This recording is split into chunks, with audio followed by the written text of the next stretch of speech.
பகுதியை அவர் நமக்கு அருளி செய்திருக்கின்றார். இந்த வேலுக்கு என்று தனித்துவமாக அருணகிரிநாத சுவாமிகள் அருளி செய்திருக்கக்கூடிய விருத்தம், வேல் விருத்தம் 10 பாடல்களை உடையது.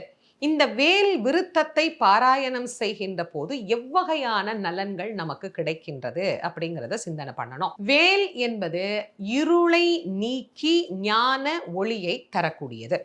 அப்ப அஞ்ஞானத்தை நீக்கி மெஞ்ஞானத்தை தரக்கூடியது அஞ்ஞானம்.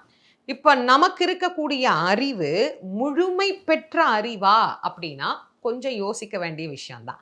எப்ப அந்த அறிவு முழுமை பெறுகிறது அப்படின்னா அது முதிர்ச்சி அடைகின்ற போது, அது தேர்ச்சி பெறுகிற போது, அதில் இருக்கின்ற தீயவற்றை எல்லாம் அது களைகின்ற போது அது முழுமை பெறுகிறது.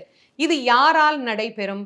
ஒரு பேரொளி பிரகாசம் ஒரு இடத்துல ஏற்பட்டது அப்படின்னா யாரும் சொல்லாம கொல்லாம அங்க இருக்கக்கூடிய இருட்டு என்ன பண்ணும்? தானே விலகி சென்று விடும். அதுபோல வேல் என்கின்ற